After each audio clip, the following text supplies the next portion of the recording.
haven't done a Collins story in a while. Senator Susan Collins, Republican of Maine, underscored the need to reform an 1887 election law which details how the Electoral College vote is formally counted by Congress, saying that the peaceful transfer of power shouldn't require heroes in an op-ed published in the New York Times on Friday. Collins, along with Senator Joe Manchin, Democrat of West Virginia, is leading efforts among a bipartisan group of 16 senators to reform the Electoral Count Act. Collins and others last month acknowledged that they were discussing changes to the 1887 election law a year after a pro Trump mob stormed the Capitol and tried to stop Congress from certifying the 2020 presidential results. Former President Trump pushed former Vice President Mike Pence not to certify the results, though Pence has said he did not have the authority to do so. In light of those events, the Maine senator said that she wanted the role of the vice president in the formal counting process to be clarified. The ambiguously phrased Electoral Count Act must be amended to make absolutely clear that a vice president cannot manipulate or ignore electoral votes as he or she presides over this joint session of Congress. But other flaws in the law must also be remedied, Collins wrote on Friday.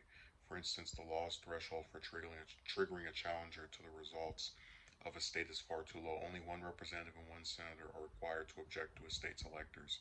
In the past, members on both sides of the aisle have challenged the vote without any real evidence of wrongdoing, she added. But Collins said that lawmakers had to be careful about how they craft a piece of legislation in order to prevent partisan provisions. We have to be careful about expanding a reform bill to introduce provisions that go well beyond correcting the current law, strengthening election security, and protecting poll workers from threats of violence, the Republican senator wrote. Relitigating bills that have already been rejected won't get us to the finish line. Our primary focus must be avoiding another January 6th by reforming the Electoral Count Act.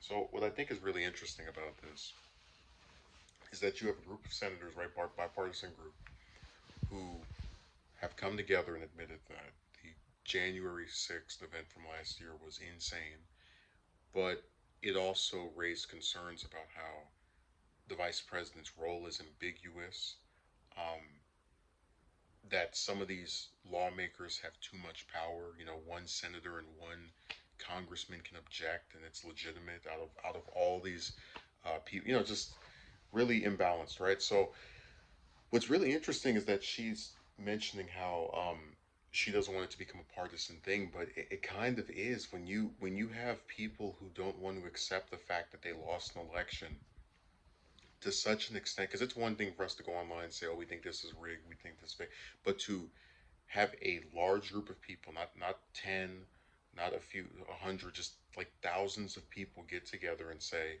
"To hell with what people voted for, what was determined via all these different counters across the country. We're going to come in here in a violent manner to erase or override the democracy that we saw this past November."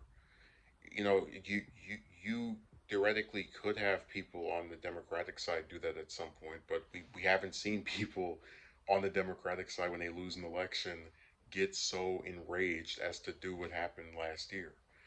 Um, so again, I support this. I think it's a good idea to try to look for any way to make this law be more apparent and more spelled out and updated. If it has been updated since 1887, you know, just. But I think it's inevitably going to be partisan because when people lose, they accuse the other side of cheating, and you know it's just what they do. And the only thing you can try to do is just create parameters where they can't do things like what they attempted last year ever again.